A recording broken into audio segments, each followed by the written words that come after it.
Welcome to Pathfounders, where we cover the entrepreneurs behind the code, the capital behind the startups, and the consequences. With social media fast becoming the main way we connect with each other and consume the news, some of those living outside the US, where the biggest social media platforms are based, have started to wonder if that's really such a healthy situation to be in.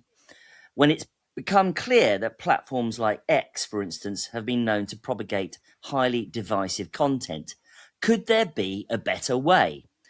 W is a new European social media platform built around a simple but radical premise: no anonymity, no foreign ownership, and full alignment with what they describe as European values on privacy, identity, and data control. It's led by Anna Zeiter, formerly Chief Privacy Officer and VP for Data and AI at eBay, and it arrives at a moment when trust in platforms like X and others is fracturing. And Europe is openly questioning its dependence on US tech infrastructure. The question is this a credible new social network which geeks and the general public will flock to over Instagram, X, and TikTok, or simply a more political project in search of users? Anna, thanks so much for joining Pathfounders. Mike, big questions. Thank you. So I'm happy to answer. So we started W a couple of months ago, and probably, as you know, we pre-launched the entire project in Davos in January because we feel there might be room for an alternative, especially for a social media platform with verified humans as users. Because this is what we're seeing on most of the other social media platforms right now. You don't really know who is a human, who is a bot, and this has multiple implications. So we thought it's good to offer an alternative, especially with users that have been verified as humans. So this is our approach, and the app is up and running, and we are letting in people now step by step. And over the next couple of weeks and months, we will let in everyone from the waitlist. So it's a very exciting time, and we feel we have a momentum. At least this is what I have been feeling, and all of us on the team after Davos. We received, I would say, thousands of messages from users or future users who said, build it now, we need you now, and this is a good alternative. Of course, there are always haters, especially when you expose yourself. And I don't want to say that this is a political project, so I don't have a political agenda with that. Just one thing: free speech and protect democracy, because I feel when we protect democracy, we protect the truth. But besides that, everyone is welcome to join the platform from the left to the right. I'm politically in the center, so but that's what we stand for. But I'm happy to explain more. Okay. Right. Well, I mean, the question is though, is this going to be a product company or is it more geopolitical? I mean, and also let's also address the fact that you're not going to allow anonymity. Now, isn't that a bit of a fundamental break from the internet? Yeah. How will, for instance, people who are under the boot of dictatorships around the world, how will they be able to join? Yeah. How are you going to protect them? Yes, Mike, that's a very, very good question. And we discussed that over the last couple of weeks internally. And we decided that we want to allow anonymous accounts. So this is right. So that's new. Yes, not new. We decided that already a couple of weeks ago. But there's an important distinction. People need to verify when they want to interact with a platform. So, okay, I take a step back. Whoever wants to read on the platform can read and can consume news, but whoever wants to share information needs to verify as a human. But we have developed a technology together with a service provider that allows us to verify humans in a very privacy-preserving way. So another company is verifying that, Mike, you're a human, but we only receive the information that you are user 123456 and you're a human. And then you can decide on our platform, do you want to post and share your contact under Mike Butcher or under, I don't know, Donald Duck 123? So, and we don't have access to this information. So we only have this token, which is hashed and encrypted, and we cannot trace it back because the data at the other end has already been deleted. So, of course, we will incentivize that people will share their opinions and their news under real name, because we also feel that with a clear name and or under real name, conversations are always more civilized and nicer. And then, hiding behind anonymity. And this is why if you, Mike, decide that you want to post under an anonymous account or under Donald Duck, Mickey Mouse, whatever you choose, or Mike123, we will ask you to add additional contextual information like age range and probably nationality. So to give users a bit of more context, like this person is in the age between X and Y and has British nationality, for example, so that you can put things into perspective. Yes, and in fact, actually, and we saw that on X a few weeks ago that they attempted to reveal where some accounts were from, and it turned out some accounts that, for instance, were hugely pro-Donald Trump and hugely MAGA-oriented were actually being operated from India, for instance, and then quickly deleted that feature. But obviously, so that sounds like it's relatively new information. I haven't heard about your platform yet. Yes, correct. We decided that after Davos, because we also reached out to our future user community with the CEO newsletter, and we added some polling. And this is where we asked the future users, like, do you want to allow anonymous accounts? Yes or no? And something in the middle, where we say we allow anonymous accounts, but we incentivize clear names, but we give some additional information, context information. And then the response were very clear that many people, I mean, we have people on the wait list from 180 different countries. And among them, countries like, or regions like Tibet, Venezuela, Cuba, US, many users or future users signed up from the US, from Canada, Singapore, Australia, Africa, Middle East. So, and also from countries where, exactly as you said, there is no free speech, or people are scared and frightened. They're afraid to share their political opinions under their real name. And this is why we came up with this compromise approach that we allow anonymous accounts, but we incentivize, or we want to incentivize in the future, that people share their news under their real names. And can you reveal for us which company will be doing the human verification? Yes, it's Trust Anchor Group from Sweden. Right. That's another interesting aspect of this, is that you only appear to have European investors. It's a Swedish company, I believe. How do you plan to kind of scale and maybe bring in other investment? Will you be only allowing European investors? So yes and no. So we started with only Swedish investments, but now we have investors from Sweden, Germany, Switzerland, Italy, France, Belgium, Finland. So it's growing. There's a huge interest. We will allow investments from outside Europe, but without voting rights. I see. Right. So you're obviously trying to kind of leaven the bread, as it were, in the investment side of things.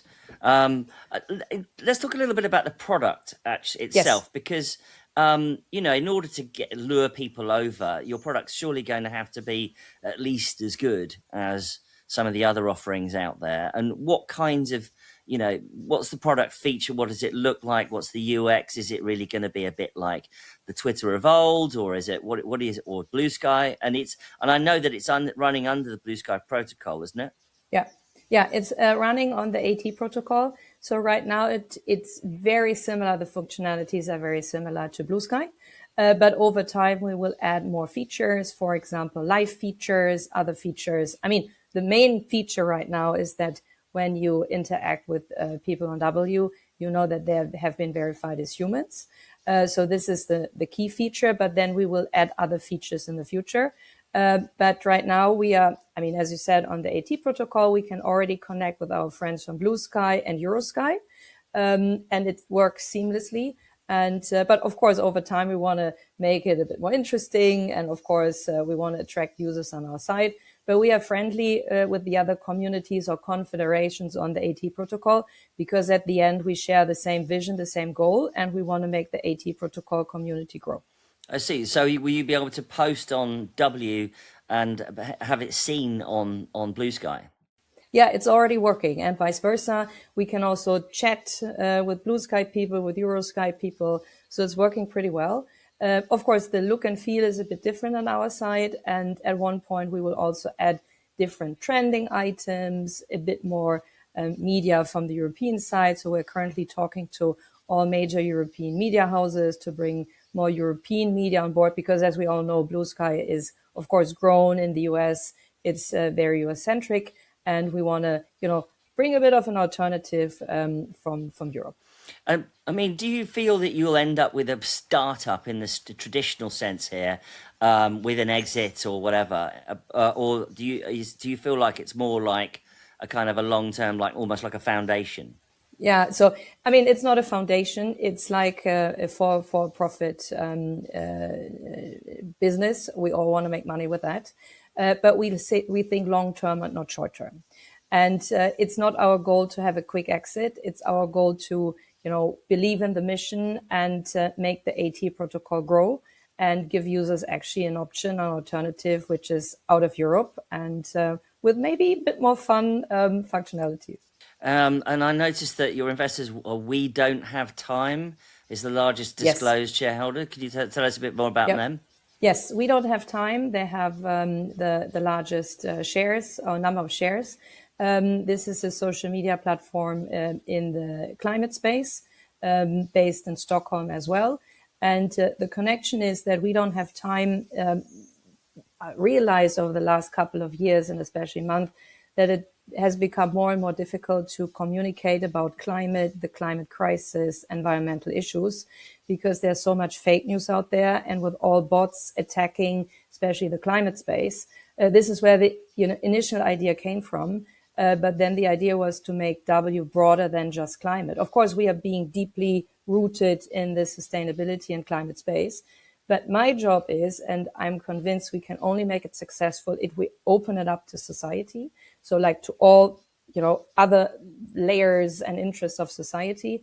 And this is why we have on purpose people on the advisory board from different political, angles, like more from the left side, Social Democrats, more from the conservative side, green, not so green. So, and this is actually my job to make it not only open it up to the entire society, make it Europe-wide, but also go beyond that. I'm just back from a trip to DC and New York, where I was attending the Global Privacy Conference.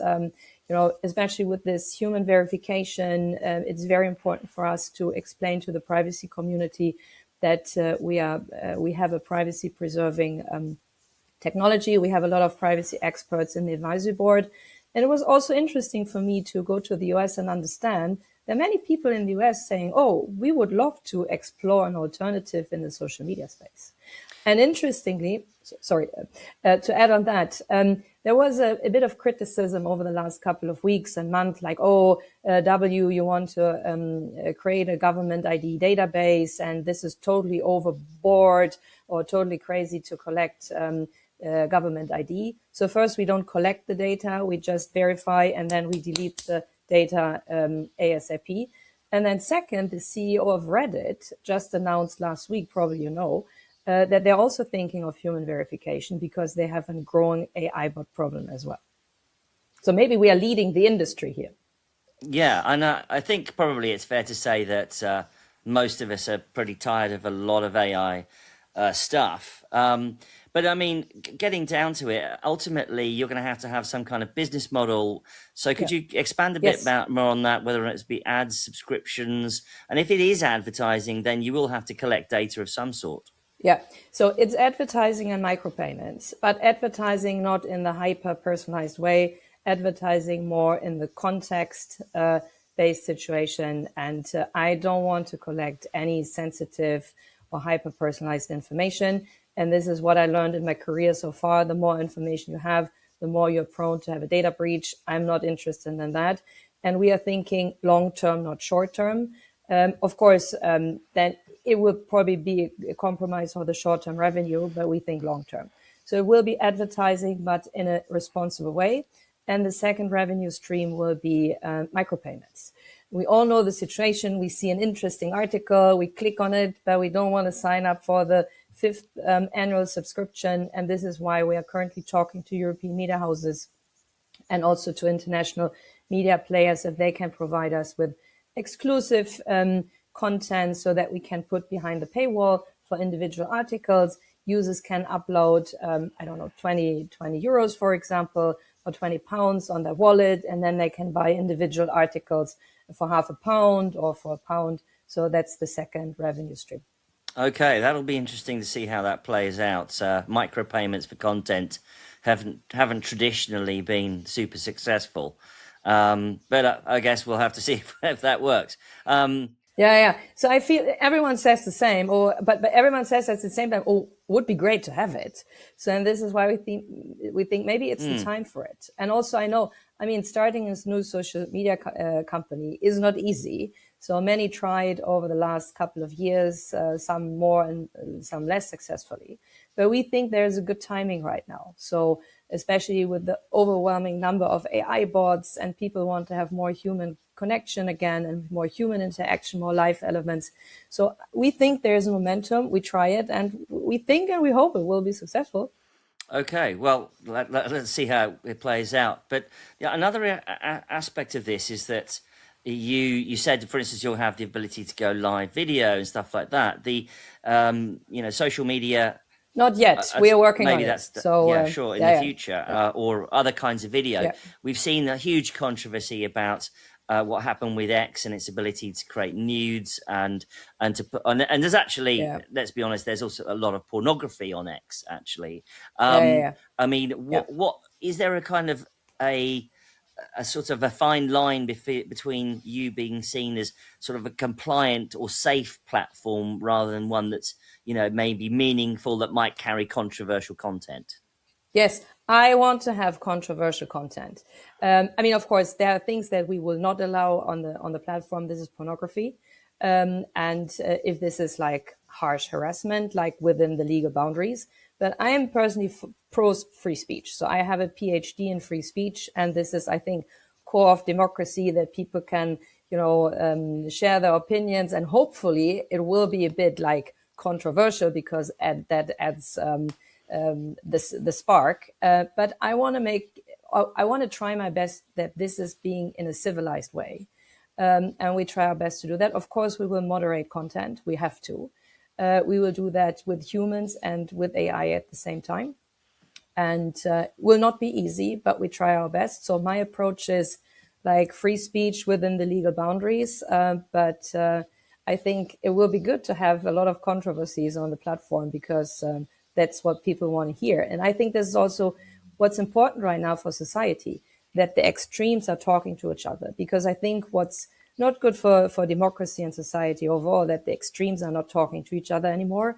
So, and I think the idea is to bring people together, talk to each other, hopefully in a bit of a, opposite way, but to bring people together and share their views openly and in a civilized way. Sure. I mean, we've seen the tendency of social platforms to amp up the algorithm to more rage bait, because it's an advertising business model. It garners attention, doesn't it? Is there not a sort of a conflict between you needing to have revenues and also have engagement? Yeah, yes and no. So I wouldn't say it's a conflict, it's a compromise at one point. And one part of the business model is also that we will give more revenue back to the media houses we are partnering with. So the revenue that we create with the advertising, which is, for example, attached to a certain media article, we will share more revenue back with them than the usual other social media platforms. So this is hopefully an incentive for them to join us. And we will have a trusted media score or trust-based media score, which means we can see if a user is reading a full article or if an article is just a clickbait. So, and if a user is reading a full article, that means this is high quality content. We will even share more revenue back with the media houses. Like this, we want to incentivize more high quality content. And maybe I can already share that we will partner This is pretty fresh with one of the biggest global investigative journalism associations, the ones who are behind the Panama Papers. And I think that's a good start to have, interesting content on the site and support high quality journalism. Well, I think that was The Guardian that was part of the Panama Papers, correct? I'm not sure about that, but we are partnering with the Association of Investigative Journalism behind it. Okay, well, this is actually more. This is kind of like new information, and it sounds a little bit like W is going to be a sort of Trojan horse for a lot of media outlets. Would you say that's a correct characterization? I don't want to say Trojan horse. It will be very transparent. I mean, you will see hopefully soon media outlets from different media houses in Europe, from different political sides, and that's also important for us to partner with multiple media houses and have partnerships with them from different European countries, from different political spectra, so that we cover the entire, variety of opinions, but not only for Europe, but also beyond. Of course, Europe is our core market. But what I realized in the US this week, there's a huge appetite also outside of Europe, to join W. And we're currently meeting also with institutions like European Commission. I met with UN, I met with the World Bank, also to see a little bit their appetite if they would be interested to join as well. Okay, well, I mean, assuming everything goes well, what does success look like in a couple of years? Will it be users, influence, revenues? How are you benchmarking that? Yeah. So my dream is, so we are not aiming for doom scrolling and for maximum attention times. What my dream is that hopefully 1, 2, or 3 years, people wake up, not only in Europe, the rest of the world, and check in the morning, hey, what happened overnight? And check W as the main news source. And they can click maybe what happened around the world, what happened in Europe, what happened in my country, what happened in China and the US, and then connect with their friends, because we also have a messenger attached to that, and then also, share their opinions and maybe dial in the evening again. So it's not about, getting maximum attention and being super sticky. We want to be fun, interesting, meaningful, and we rather aim for maybe shorter attention spans, but really meaningful interaction than doom scrolling all day long. Right, I see. So that's such an interesting way of taking it. And it sounds to me like this is going to be a much bigger media project with emphasis on media than necessarily social. But this is... It's both. I think, it's a very interesting combination. Well, I look forward to you opening up. Give us a quick breakdown of what's the timeline, when will it fully launch, when will we all be able to kick the tires on it? Yeah. So, Mike, I hope you're already on the wait list. So we are already letting people in from the wait list. So for team first, and then family, friends, and now advisory board members, shareholders. And then we slowly but surely let people in from the wait list. And in a couple of weeks, we will probably have a bigger launch event to launch everyone, to let in everyone from the wait list. But first, we want to test internally if everything is going well, also with content moderation and the legal boundaries and governance, everything in place. But soon you will hear more, and we're already testing. It's working well, and it's actually fun to see the product live. I'm very excited. Well, we're very interested in what happens next, and we'll be covering the launch on Pathfounders. But for now, Anna Zeiter, thank you so much for coming on the podcast.